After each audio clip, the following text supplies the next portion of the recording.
Mais Natacha, quand tu fais ça en descendant l'escalier, déjà, elle est morte de rire. Bah oui, oui, forcément, je suis pas crédible, donc je crois que c'est normal. Hein, dès que je fais un mouvement... Comme on disait, je crois que t'as la barre. Ah, bah écoutez, je... Bah non, avoir la barre, ça veut pas dire bander. Non, j'ai bien compris. C'est Alexis Corbière, mais... Tu vas nous attirer des ennuis. Ah oui, Alexis Corbière à la barre à l'Assemblée. Ardisson est obsédé. Ouais. Bon, alors, ça va? Ah bah ça va bien, toujours. Et ton spectacle, alors? Ah bah ça roule, tranquillement. C'est petite plein? salle. Ouais, c'est bien. T'es content? Ouais, bien sûr. Bon. C'est une nouvelle expérience pour moi. Bah oui. Voilà, je vais au contact des gens. T'aimes bien les gens? Ouais, j'aime bien les gens. Ouais. Pas tous, mais ceux qui viennent me voir. On passe à Passion.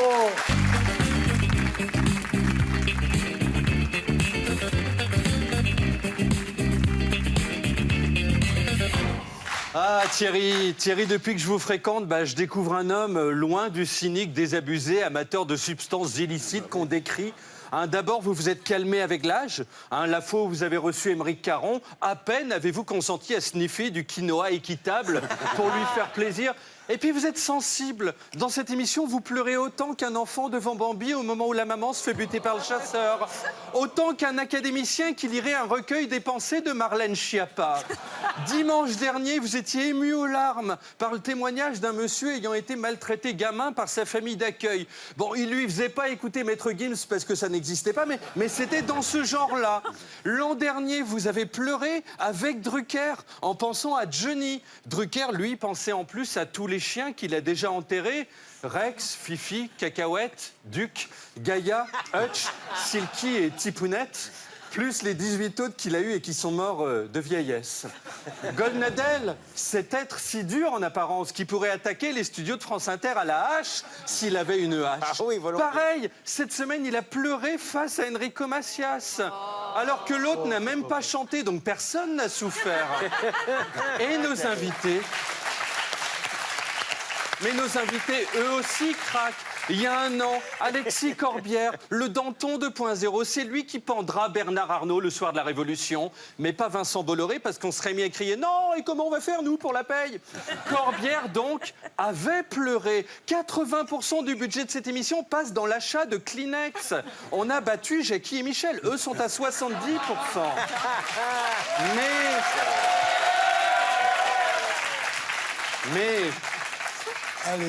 Mais Alexis Corbière n'est pas qu'un homme sensible, c'est un homme tout court. Et quel mec! Raquel, la personne avec qui il partage sa housse de couette à l'effigie d'Hugo Chavez, le décrivait la semaine passée comme le roi de la... Voilà, c'est écrit. Rapport à la supposée taille de l'oiseau, dont Alain Bougrain-Dubourg dirait qu'il s'agit d'un aigle royal. Nous autres avons des colibris. Alors, depuis, je ne dors plus, je fais des rêves érotiques. Dans ces rêves, je vois Alexis Corbière bloquer la France avec son sexe, tandis qu'Éric Drouet y accroche son gilet jaune. J'ai très chaud.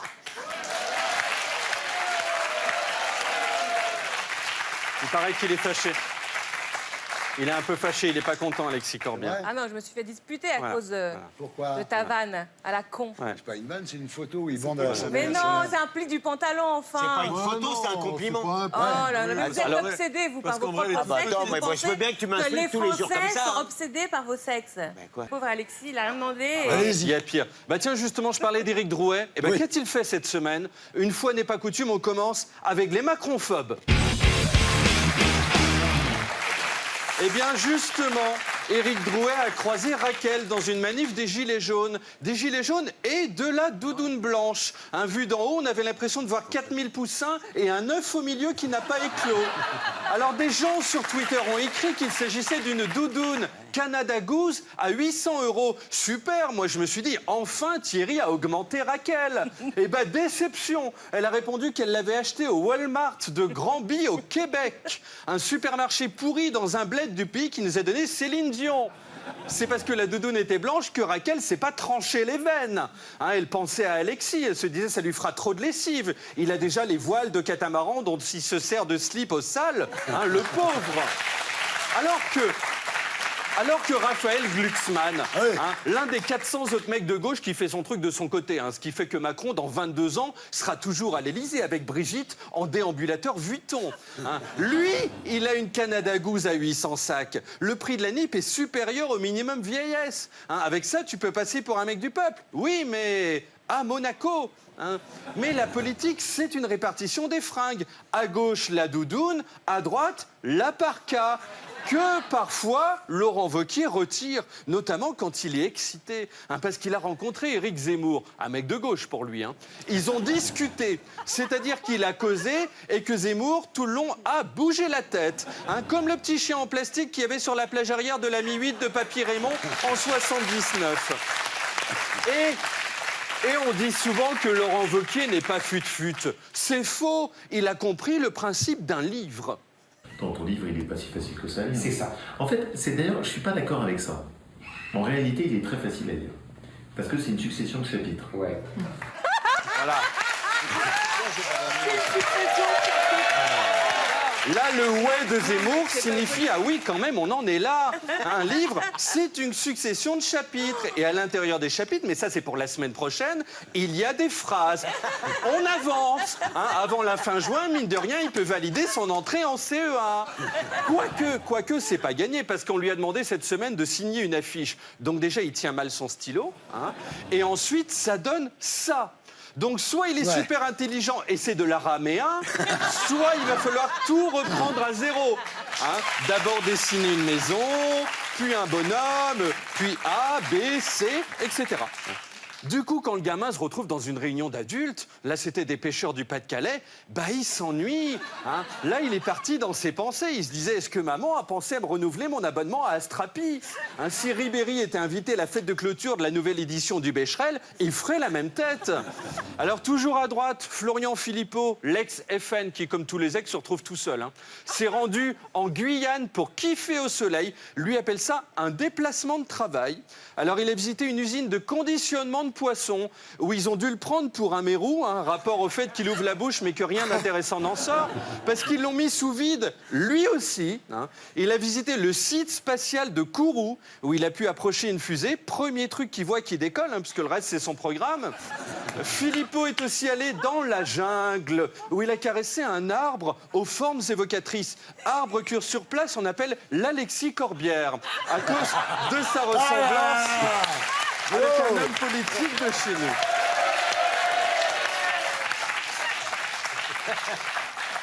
Valérie Pécresse, présidente de droite de la région Île-de-France, s'est-elle intéressée à la route solaire? Hein, ça se recharge grâce à notre astre incandescent, pas Macron, hein, l'autre.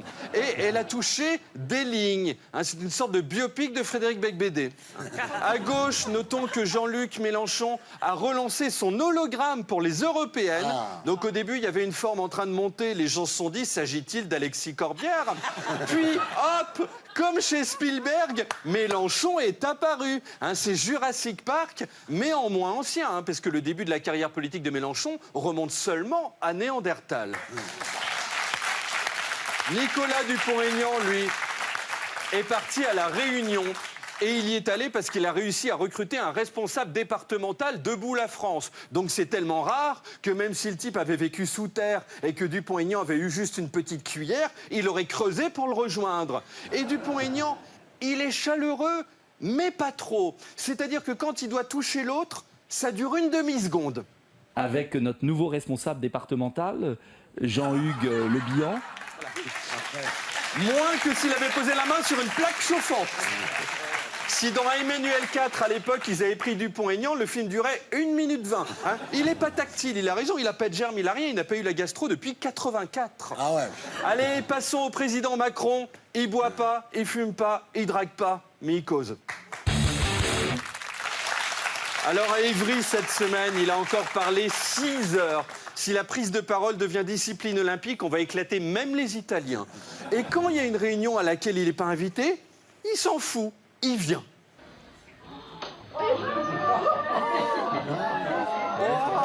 Oh, surprise! La prochaine fois, il a prévu d'arriver, mais dans un gros gâteau. Hein, il en sortira avec des oreilles de lapin. Il faudra juste ne pas faire ça lors d'une réunion de chasseurs. Hein, les amis de François de Rugy, là, tout ça. Ah non, mais Macron, il parle à tout le monde. Hein. Même devant les bars d'immeubles, il est à fond. Eh ben venez alors. Mais dépêchez-vous, hein. Ok. Il va vous réceptionner. Vous vous appelez comment? En fait, c'est la suite du sketch. Hein. Avant, c'était « Hé, Manu, tu descends ». Maintenant, c'est « Manu, tu montes ». Ils ont attendu Ils ont attendu 30 ans pour faire le remake. Hein, bientôt, Cédric Villani va se lancer dans SOS Fantôme 4. Hein. Ce sera juste un plan fixe sur lui. Mais il ne faut pas croire, Macron, c'est pas une machine. Hein, au bout de 37 heures passées à parler, il fatigue, il a même bâillé. Hein, on ne l'avait jamais vu faire ça. Certains disent qu'il a dormi. On a élu Robocop, on se retrouve avec Doc Gynéco.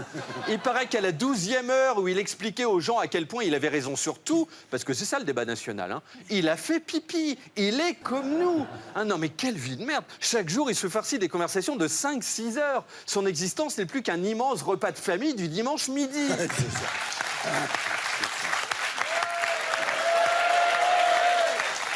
Allez, ils aiment Macron comme Manuel Valls aime Barcelone, sauf quand il sera battu au municipal, là il se mettra à hurler « Héros des putas » et essaiera de se présenter à Oslo ou à Kuala Lumpur, il s'en fout. Ce sont les Macronphiles. Avec Nicole Belloubet, ministre de la Justice, qui veut introduire le grand débat national dans les prisons. Seul endroit où pour l'instant on était peinard. Même Jonathan Daval va devoir donner son avis. Hein, elle est à 2 doigts d'entrer dans l'abbaye de Sénan au moment de la prière et de hurler « Alors mes frères, Dieu c'est pas tout ça, mais le hérissé, vous en pensez quoi ?» Édouard Philippe, Premier ministre, est lui allé à Bordeaux à la rencontre d'Alain Juppé, qui est tellement âgé que même dans le cadre d'une conversation normale, quand il est à 2 mètres des autres, quand il s'agit de lui parler, le type prend un micro.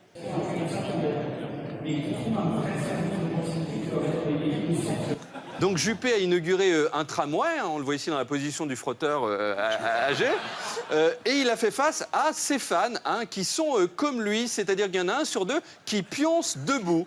Hein. Ça ressemble plus à un teaser de The Walking Dead qu'à un lancement de tramway.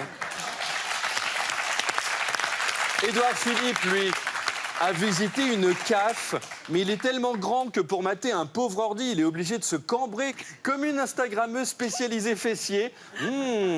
Ça donne envie de faire une demande d'APL. Richard Ferrand, président de l'Assemblée, a fêté le Nouvel An chinois avec 2 dragons, l'un représentant Martine Aubry, l'autre Jean-Luc Mélenchon. Hein, on les reconnaît clairement.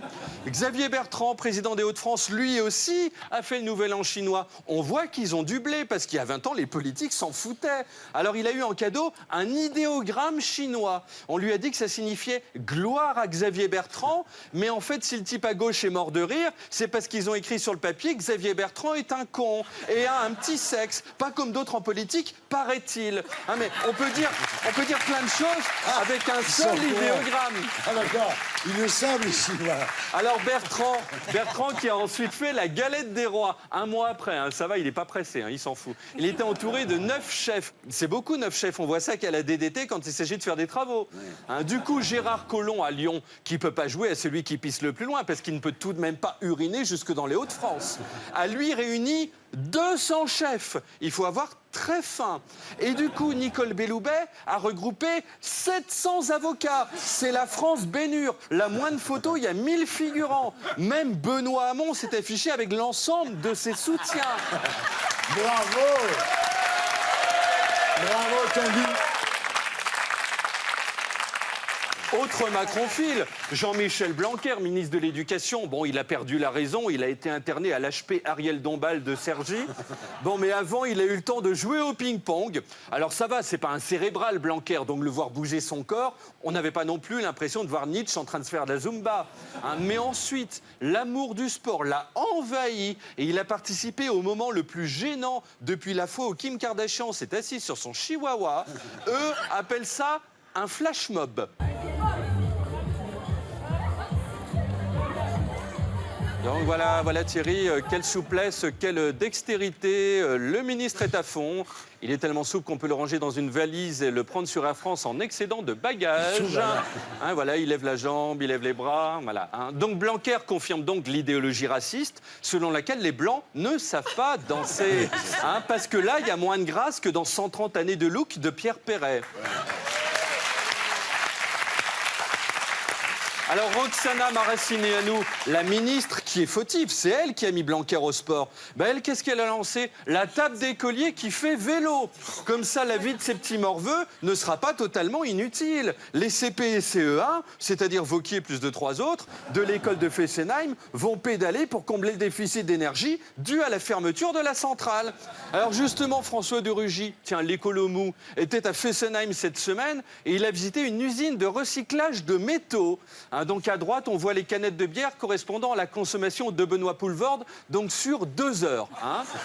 Christophe Castaner, lui, a fait ses courses en vue de la manifestation des Gilets jaunes de samedi prochain. Alors lui, c'est le seul qui discute pas pendant des heures. Lui, c'est Ken le survivant avec le physique de Winnie l'ourson. Castaner qui va participer à l'émission de C8 Au tableau, qui consiste à se retrouver face à des enfants. Donc attention, monsieur Castaner, si l'un d'eux vous dit « vas-y, lance la balle », ne tirez pas. Il ne s'agit pas d'une balle de défense, c'est juste la récré.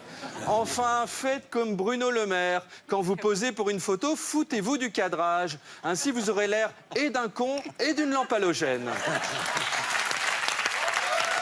Bravo, Tanguy. Allez, pour finir, un petit vrac de Français de toute tendance. Ce sont les gens d'ici. Avec Benoît Hamon, qui s'adore, il se kiffe, à tel point que sur Instagram, maintenant, il met des photos de lui à différents moments de sa vie. Donc là, c'est lui, étudiant, c'est l'époque où il avait des copains, puisqu'on voit qu'il y a une autre personne à côté. Et là, c'est lui, encore plus jeune. Il avait déjà ce physique de mannequin slip. Mais il est beau, il est beau. Si en 86, il s'était présenté comme ça à une maison de disques, les mecs l'intégraient au groupe Dépêche Mode. Et il faisait du synthé. Il serait allé plus loin qu'en politique. Regardez Jean-Michel Jarre, son parcours, ça a une autre gueule que celui de Cambadélis. Christian Estrosi, maire de Nice, a lui rencontré Chantal Goya, qui n'a pas changé de robe depuis 79. Elle a battu le record de Michel Houellebecq, qui porte le même soupul depuis 11 ans. Alors Estrosi a aussi fait un selfie avec des gosses et il a cadré la main du petit en disant « Voilà, ce qu'il faut, c'est qu'on me voit, moi. Le reste, on s'en fout. » Mais Estrosi, c'est Narcisse. Il s'aime tellement que quand il dit qu'il aime les glaces, ce ne sont pas les micos au chocolat, ce sont les miroirs dans lesquels il se voit. Il les lèche. Anne Hidalgo, maire de Paris, a inauguré un salon de la gastronomie des Outre-mer dont le concept est de manger trop épicé pendant 10 minutes et passer les 2h50 restantes de la visite aux toilettes. Alors, pas kitsch du tout. Elle avait un collier de fleurs en plastoc et 2 mecs derrière dont la tête avait été sélectionnée par les aliens pour l'atterrissage de leur soucoupe. Un asile. Il manquait plus que Blanquer en train de breaker sur le dos à côté. Enfin, Rachida Dati aurait omis de déclarer 600 000 € qu'elle aurait touché du groupe Renault. C'est une épidémie. Carlos Ghosn, pareil. Dès qu'on s'approche de Renault, c'est Alzheimer. La preuve, moi j'en ai une, j'oublie toujours où j'ai foutu mes clés. Non mais Renault, ce sont des gens, vous savez, qui font des voitures. La Zoé, qui est toute petite, ou le Kangoo pour Alexis Corbière, parce qu'il lui faut beaucoup de place. Bisous, bonne semaine. Et voilà, c'était Tanguy Pastureau. On retrouve ici la semaine prochaine avec plaisir. Et d'ici là, sur scène et sur mycanal.fr.